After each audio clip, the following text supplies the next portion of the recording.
très heureux de vous avoir ici. Merci de nous faire confiance pour ce bel événement. Donc, je suis Mathieu Buillon, je suis directeur des programmes de Subdecom. Et c'est la parole à tous les deux pour vous présenter, bien sûr, et puis ensuite pour dérouler les 40 slides que vous nous avez préparés avec amour. Il y a une phrase par slide, ne vous inquiétez pas.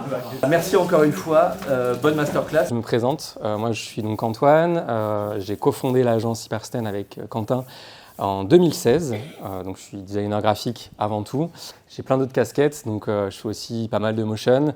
Et en gros, à l'agence, je vais gérer plus l'aspect pragmatique, organisationnel, financière et comptable, on va dire. En plus de la casquette de designer graphique, de vérifier les fichiers, de produire des fichiers, de faire de la DA. Quentin Degrange, cofondateur également avec Antoine depuis 2016. Designer graphique, moi j'ai une appétence pour le web design, donc UX, UI.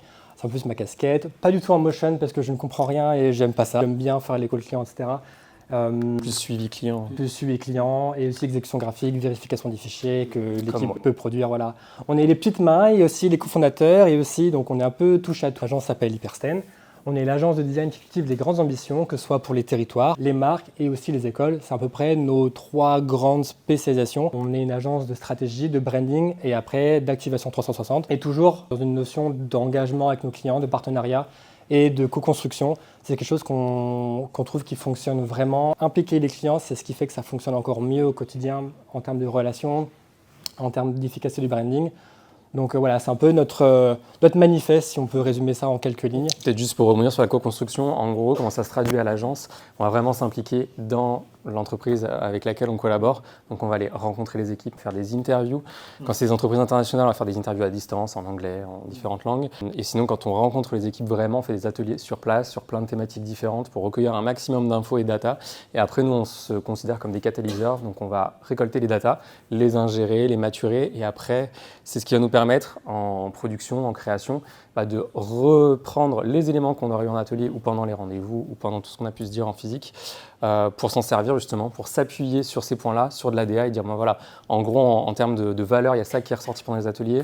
Et du coup, en termes de DA, j'ai envie que ça se traduise comme ci et comme ça. Et surtout, il y a des choses qui ne sont pas sur le brief, qu'on ressent le jour J des ateliers. Et c'est sur ça aussi qu'on s'appuie. C'est important de pouvoir vraiment questionner les clients, vraiment savoir est-ce que c'est vraiment ce que vous voulez, est-ce que c'est vraiment là où vous voulez aller.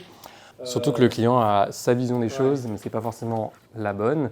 Je ne dis pas qu'on a la bonne vision forcément non plus, on n'a pas la science infuse, mais on a quand même l'expertise métier, on a quand même du background derrière. Et nous, on est quand même là aussi et commandité par le client pour les accompagner parce qu'ils ont des problématiques de communication.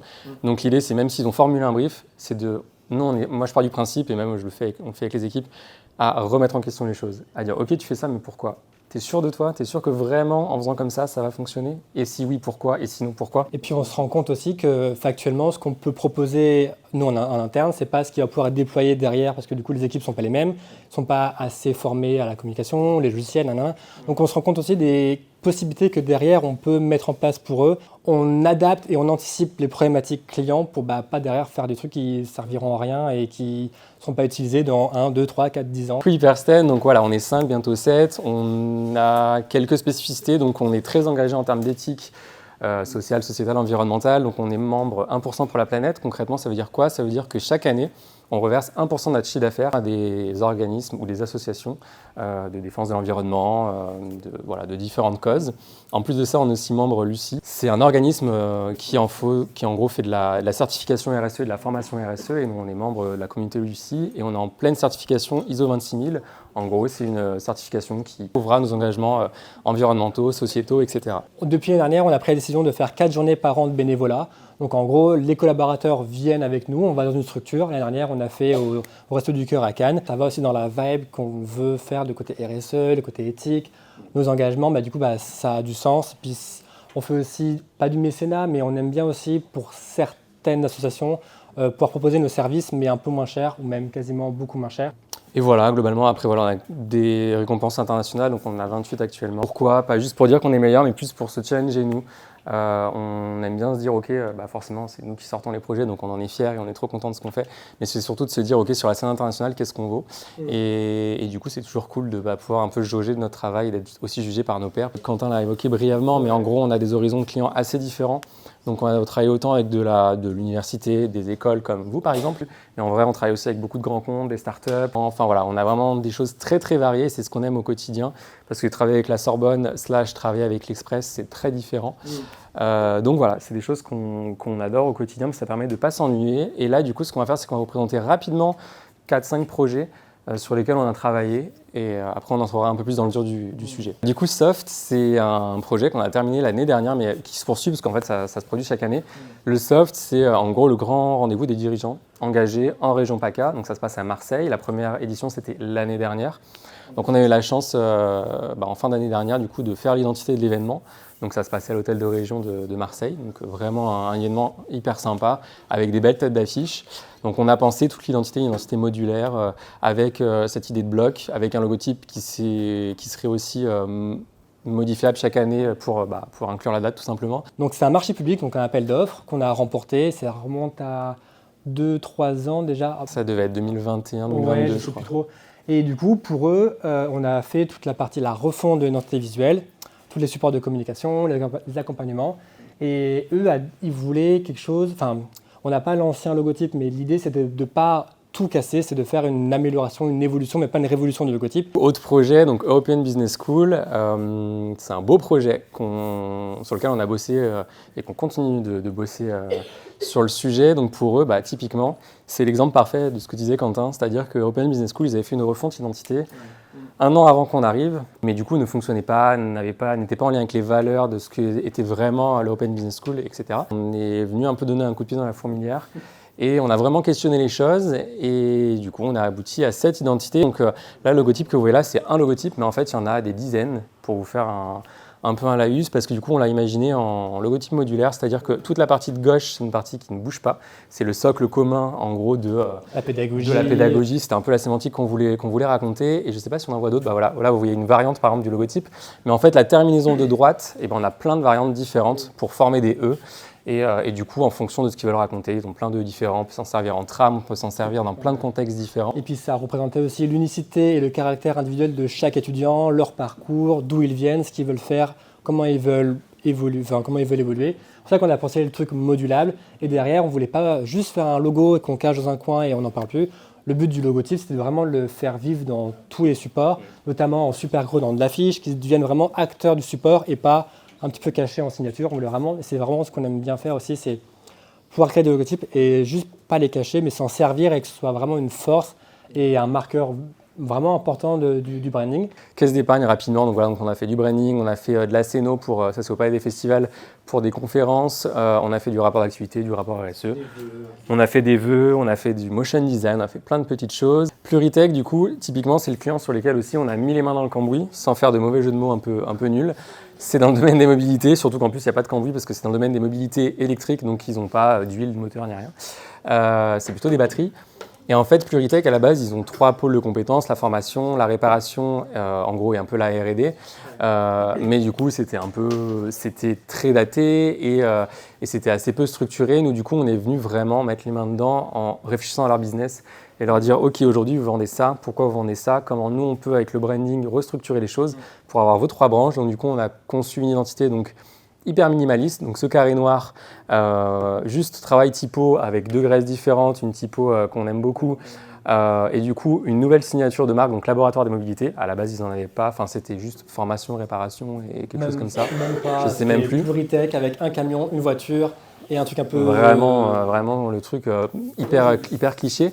Et du coup, pourquoi laboratoire des mobilités ? Parce que justement, c'est vraiment un laboratoire. C'est-à-dire que vous allez chez Pluritech, déjà, à la base, vous ne connaissez pas du tout, mais c'est hyper clean. Il n'y a pas une goutte d'huile, tout est rangé, tout est nickel, laser. Ils avaient des projets aussi d'extension. Là, ils sont en train d'acheter tout un nouveau complexe où, du coup, il y aura vraiment un aspect laboratoire, etc. Donc, on va faire de la scéno pour eux. Mais tout ça pour dire qu'il y a vraiment cet ADN-là. Et en fait, dans le brief, on ne l'avait pas ressenti. Et finalement, c'est quand on était sur place qu'on a vraiment ressenti ce truc de « Ok, c'est stylé. Vous positionnez vraiment hyper bas, alors qu'en vrai, vous êtes vraiment un vrai labo, en fait. » Et du coup, c'est pour ça qu'on a proposé ce positionnement de marque-là, donc laboratoire de mobilité. Et du coup, on a vraiment travaillé le positionnement, on a créé une nouvelle accroche. Et en fait, mais même pour l'histoire, quand on a eu le brief, on se dit c'était pas ouf, c'était pas... Il y avait beaucoup de travail. En fait, on partait vraiment de très loin. Et du coup, on a eu, encore une fois, c'était une vraie aventure humaine et on travaille toujours avec eux. On est encore en train de travailler avec eux, bien sûr. Mais du coup, José, qui est le CEO, nous a fait confiance et nous fait confiance en vraiment carte blanche. Il nous laisse carte blanche, il sait ce qu'on a fait, il a vraiment vu la plus-value, le avant-après, les retours qu'il a, et du coup maintenant on a carte blanche et c'est hyper cool. Et du coup on a vraiment structuré donc, des pictos sur mesure, on est en train là de refaire tous les bouquins. Là c'était la DA, mais tous leurs bouquins qui vendent de formation sur comment changer telle pièce dans un véhicule électrique, etc.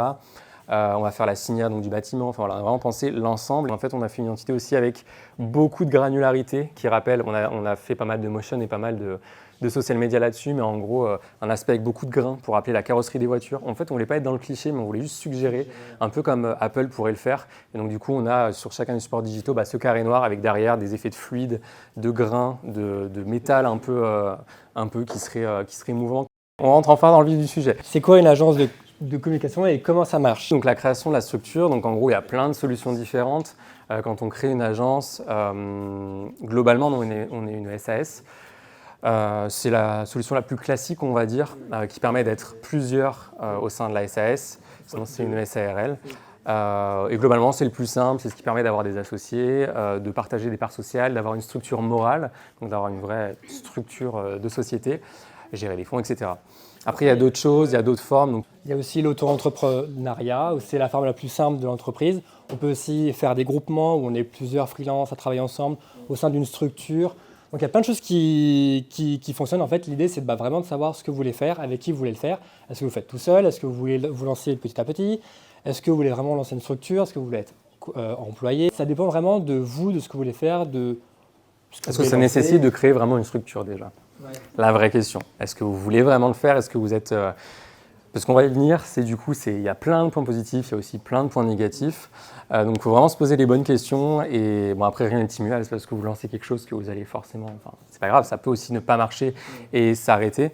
Mais voilà, se poser les bonnes questions dès le départ, c'est quand même mieux. Je me dis aussi qu'on ne nous apprend pas à l'école, enfin en tout cas dans des études que j'ai pu faire, on ne nous apprend pas à entreprendre, on ne nous apprend pas à diriger une agence, manager des gens, etc. Et du coup, il y a ce côté aussi, tu dois apprendre un peu tout seul, donc il faut se former, parce que l'école ne t'apprend pas tout. Donc c'est aussi à toi, à vous, de pouvoir d'être curieux et de toujours dire je veux créer mon agence, je ne sais pas comment ça marche, je vais apprendre à le faire, je vais me former. Après aussi, pourquoi créer une agence? Est-ce que vraiment j'ai une plus-value à apporter sur le marché? C'est une vraie question qu'il faut se poser, parce que même nous, on existe depuis 9 ans, et on se pose la question constamment. On se dit vraiment, qu'est-ce qui fait de nous d'une agence unique? Alors bien sûr, c'est notre agence, on a plein de points différenciants parce que c'est notre agence, mais encore plus fort quand on commence, c'est vraiment se poser cette question-là. Est-ce que je vais apporter quelque chose de nouveau sur le marché ou pas? Après, il ne faut pas aussi oublier, il y a des chiffres quand même qui sont parlants, je ne veux pas démotiver personne. C'est après qu'on est motivé. Non, mais parce qu'on est vraiment sur l'aspect structurel, mais c'est vrai qu'en auto-entreprise, 70% des auto-entreprises s'arrêtent au bout de 3 ans, enfin avant la date des 3 ans, donc c'est énorme. Et c'est 50% pour les sociétés plus classiques, on va dire, enfin 51% qui s'arrêtent entre 3 et 5 ans max après leur lancement, donc ça fait quand même un bon petit paquet qui s'arrête. Semaine type à l'agence, nous on a nos petits rituels, donc le lundi matin on réserve environ 1 heure et demie, en vrai c'est plus 2 heures, où on fait la réunion hebdo, parce qu'encore une fois on est très bavard, la réunion vraiment de la semaine, où on vraiment a passé chaque projet en revue, on en est où, on a fait quoi, etc. Les prospects, les clients actuels et aussi les social media. Après on est globalement sur une semaine assez classique. On fait du 9h-17h avec 1 heure de pause le midi. Et du coup, on est sur un format 32 heures. Donc, tous nos collaborateurs sont à 32 heures par semaine. Donc, tous les vendredis après-midi sont off. Tout le monde finit à 13h. On fout tout le monde dehors. C'est ciao, ça rentre à la maison. Et en fait, l'idée, c'est on a toujours aussi été clair avec les collaborateurs. On préfère que vous travaillez à fond pendant 32 heures et qu'on donne le maximum pendant 32 heures plutôt que de rester 35 heures, 40 heures par semaine. Pour pas brasser de l'air, mais pour en fait être moins efficace. On préfère que vous rentriez chez vous et vous reposiez et que le lendemain matin on arrive, on est au taquet, on défonce tout et on sort plein de projets dans la journée plutôt que l'inverse. Il y a une notion de qualité de vie aussi au travail, mais aussi de s'épanouir ailleurs qu'au travail. C'est important aussi pour qu'on propose des contrats en 32 heures pour pouvoir aussi faire d'autres choses, vivre sa vie, avoir une famille ou pouvoir faire ce qu'on veut. En termes de travail, on est sur un travail très horizontal, c'est-à-dire qu'on est tous dans un open space, tous les uns à côté des autres, et du coup on a ce truc-là de nous y compris, où on se pose des questions, tiens comment on fait ça, j'arrive pas, est-ce que tu peux m'aider? On se parle beaucoup, et alors des fois plus ou moins en fonction des journées si on est très studieux ou pas, Mais voilà, on a vraiment ce truc de tout le monde est à peu près au même niveau et on a vraiment ce truc d'émulation, de créer de la valeur ensemble et en tant que groupe plutôt qu'en tant qu'individu. La prospection. Parlons. Les clients, ils arrivent d'où? C'est un peu la question, comment je fais pour avoir des clients? Comment je fais pour... parce qu'il faut rentrer quand même un peu d'argent, c'est le nerf de la guerre. Et surtout quand on commence, comment on fait? Il n'y a pas 50 solutions magiques. Nous, ce qui fonctionnait, c'était à la base le bouche à oreille. Comme du coup, on était un peu freelance tous les deux, donc on avait notre petite base de clients qui a évolué petit à petit. Après, c'est beaucoup le site internet. Ouais. C'est beaucoup la notoriété, du fait qu'on a quand même maintenant un peu de notoriété, donc les clients viennent à nous. Après, on a aussi beaucoup les appels d'offres, donc les systèmes d'appels d'offres, que ce soit privé ou public. Après, ça passe aussi par le personal branding, c'est hyper important. Donc, faire travailler sa marque, même si on travaille très bien celle des autres, mais en général, c'est les coordonnées les moins bien chaussées. Donc, c'est très important d'en faire. Donc, on fait pas mal de choses maintenant sur les réseaux sociaux. On va lancer un podcast, on va lancer plein de choses. Pour pouvoir se faire voir et justement attirer les personnes. Parce qu'on sait qu'on est bon, mais les gens ne le savent pas. Combien ça coûte un branding? Combien ça coûte? Parce que c'est un peu la question un peu, je sais pas, ça peut être 1000, 2000, 3000, 100 000, 50 000. Des fois, on voit des trucs passer. Le logotype a coûté 2 millions, il a coûté... Mais qu'est-ce qui coûte vraiment 2 millions? Qu'est-ce qui coûte vraiment 10 000 balles? Combien ça coûte? Et c'est un peu la question un peu obscure. Et c'est vrai que même nous, quand on a commencé, combien on le vend notre logo? Qu'est-ce qu'on en fait? Je ne sais pas si les profs que vous avez ici vous en parlent, vous informent sur ça, sur combien ça coûte, c'est quoi les rentes. Parce que ça, du coup, moi, dans mes études, non. Du coup, il a fallu apprendre un peu. Après, bien sûr, il y a des moyennes, il y a des choses... Il y a des grandes tendances où on sait à peu près. En fait, ce qu'il faut se dire aussi, c'est qu'on vend de la valeur, donc ça va vraiment dépendre de qui on a en face. Et c'est hyper compliqué parce qu'aussi en tant que designer, agence de com, on vend de la valeur, on vend aussi des droits d'auteur, les fameux droits d'auteur qui posent tant de problèmes avec l'IA. Mais voilà, on vend des droits d'auteur, des droits d'exploitation surtout, parce que les droits d'auteur se partagent en plusieurs droits. Et donc on vend le droit de pouvoir utiliser nos créations. Et c'est ça en fait qui est important. Et c'est aussi la valeur que vous créez une fois que vous avez réalisé ce travail-là. Vous faites un rebranding, combien ça va générer sur les 10 prochaines années en termes d'image, en termes de valorisation de l'image du client, quelles retombées ils vont en avoir, etc. Et donc ça, c'est hyper compliqué. Donc malheureusement, on n'a pas de réponse toute faite. Et ce serait cool. Il y a des agences qui ont des grilles de tarification hyper packagées. Nous, on n'est pas du tout là-dedans. On fait du ultra sur mesure, mais parce qu'on considère que c'est la base de notre métier, dans le sens où difficile de dire OK, une identité, ça vaut 10K. Parce que les clients sont hyper différents et chaque demande va être différente en termes de quantité de livrables, en termes de complexité de la demande, en termes de cession des droits. Est-ce que il a juste besoin d'un logo pour mettre sur sa baguette de pain, ou est-ce que en fait le logo va être dans 25 campus en France sur 10 000 éditions à l'année et voilà, donc c'est hyper complexe comme question et ça vient aussi avec le temps. Ce qu'il faut surtout se dire, c'est que faut pas non plus trop être tenté de baisser pour baisser, encore une fois. Vous baissez votre valeur et du coup après, pourquoi si le jour vous faites un truc à 1000 balles, comment derrière un autre client vous pourriez dire c'est 10 000 et l'autre ce sera... Donc on a pas forcément des grilles, mais on a des... Par exemple, quand on se déplace à deux de co-conception, c'est à peu près temps à temps. 2 pistes de logo, ça va être temps à temps. Mais après, ça va dépendre aussi vraiment du nombre de livrables, du côté sur-mesure aussi du logotype, le côté sur-mesure des besoins et des droits, etc. Et ce qui est important, c'est de ne pas se faire payer en visibilité parce que ça ne paye pas les courses. Et puis, ça dessert le métier, ça dessert votre valeur parce que ce que vous faites, c'est important, c'est ce que vous réfléchissez. Et il faut se faire payer de la bonne manière. Du coup, donc, je disais que vous créez de la valeur. Après, vous faites aussi, c'est aussi du temps de travail. Donc, il y a aussi le ratio du temps. Sauf que le ratio du temps passé, c'est une réalité de terrain. Sauf que ça l'est de moins en moins, notamment encore une fois avec l'IA. Parce que c'est difficile à faire comprendre à quelqu'un que, par exemple, si vous n'utilisez pas l'IA, vous allez mettre 3 semaines, 5 semaines pour créer une identité. Bon, après, ce n'est pas 5 semaines full, on ne va pas se mentir. On sait très bien que c'est 5 semaines, mais vous allez travailler une journée, après vous allez pas retravailler dessus, après vous allez retravailler dessus 2 heures le surlendemain, etc. Sauf que ça va se télé sur une durée de 5 semaines. Alors que, donc forcément, c'est dur aussi à faire comprendre de dire on a besoin de 5 semaines de travail pour laisser maturer le projet parce que on est des créatifs, on a besoin de s'inspirer, on a besoin de réfléchir, on a besoin d'en parler avec les équipes, on a besoin de temps tout simplement. Et cette notion de temps est de plus en plus floue parce que du coup, c'est difficile de leur faire comprendre.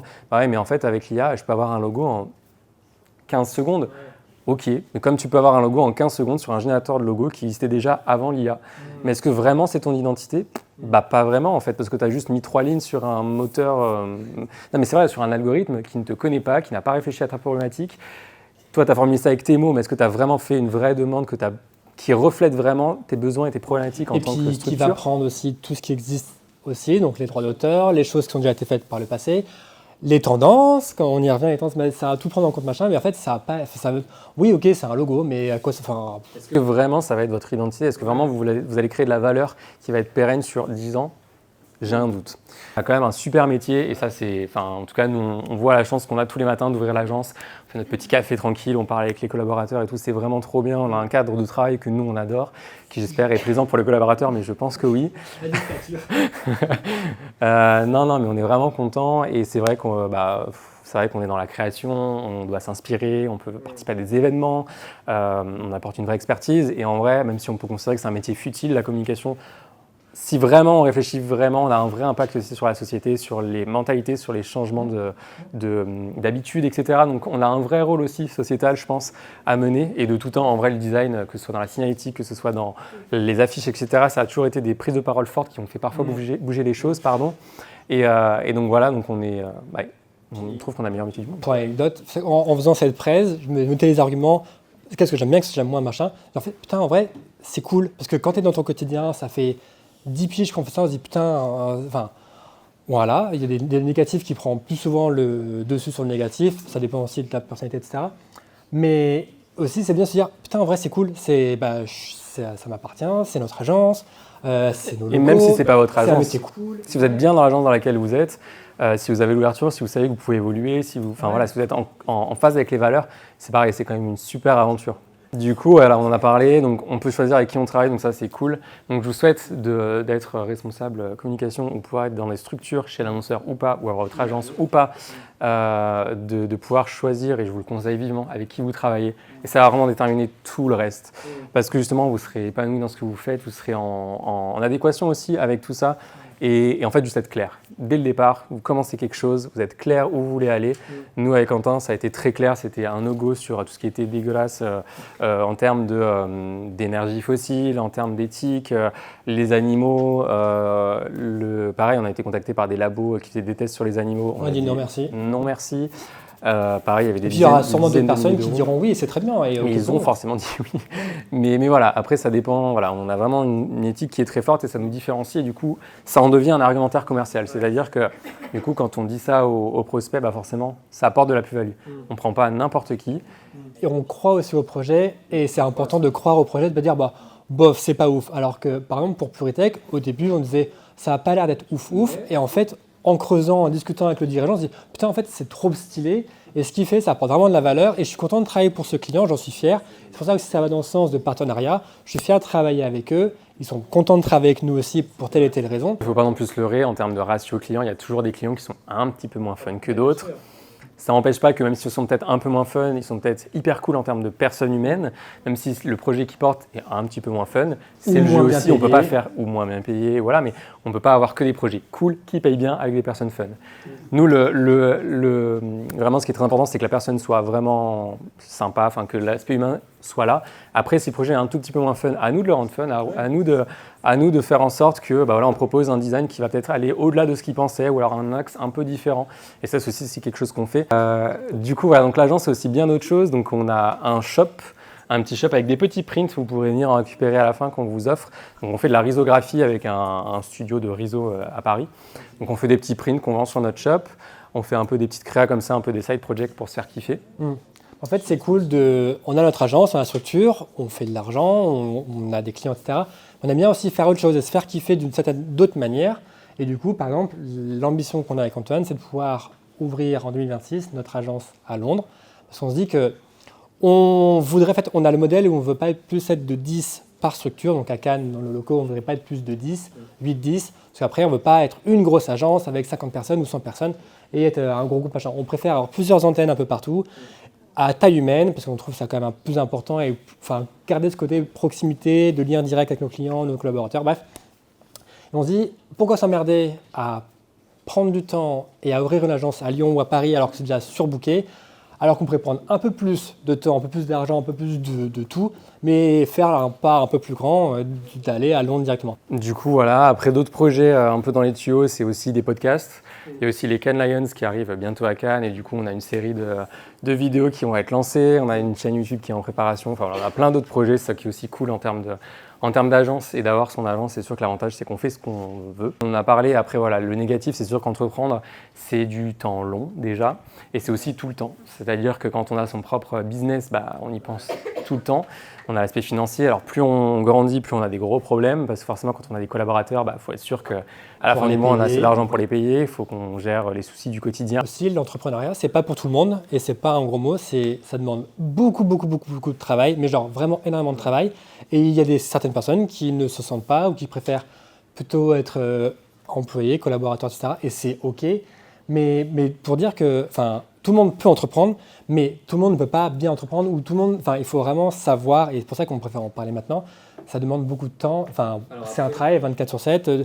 Moi, avant de me coucher, je pense au projet, sous la douche, c'est même très très compliqué à gérer, il faut savoir faire la part des choses. Et ça dépend ce qu'on veut faire aussi. Après, ça dépend ce qu'on entend par entrepreneuriat, c'est-à-dire qu'avoir une entreprise, une auto-entreprise, faire de la création de contenu, c'est aussi moins d'énergie que de créer quelque chose de peut-être plus gros.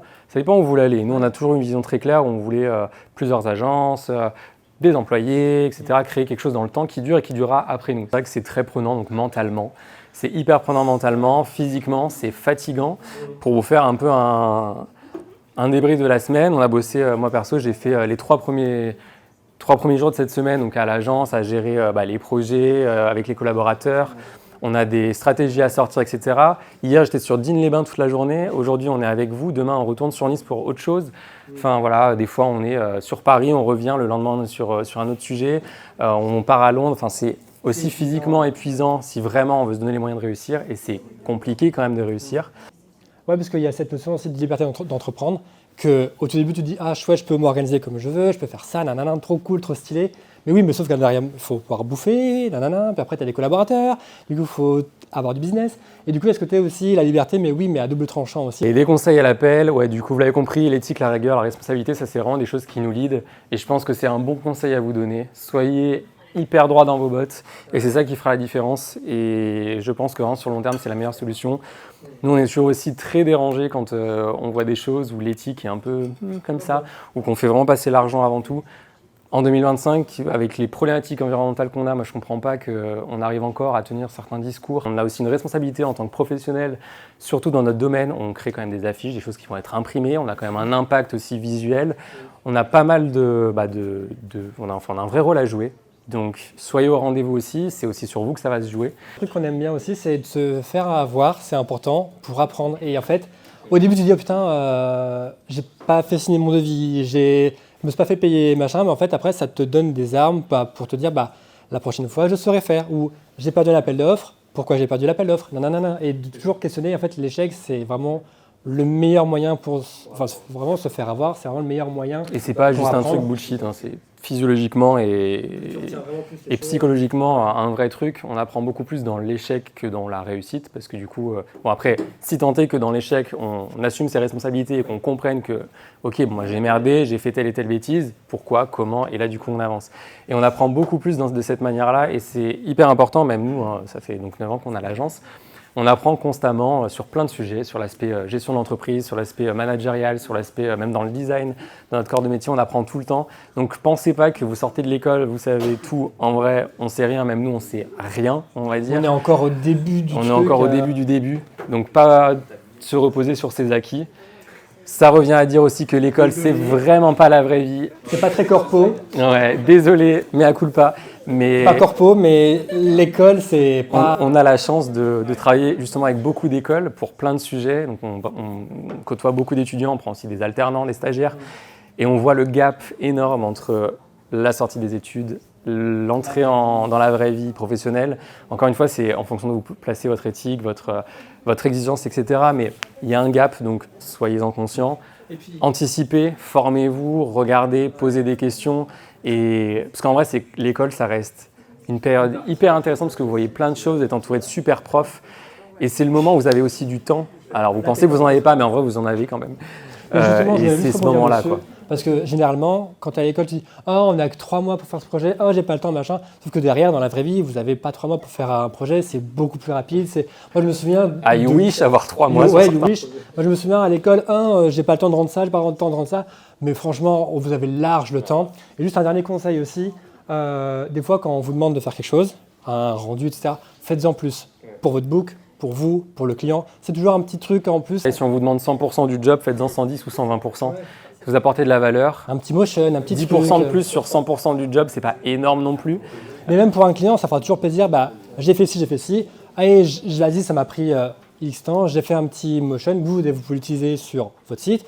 Lui, il va pouvoir en faire un post ou j'en sais rien. C'est toujours un petit truc cute qui peut faire plaisir. Attention du coup aussi, l'entrepreneuriat entre amis, donc c'est notre cas, mais voilà, si vous faites des choses en famille, entre amis, etc., c'est toujours compliqué. Nous, on a été tentés aussi au début, on était donc pas que 2, on était 4, tout au début de Néon.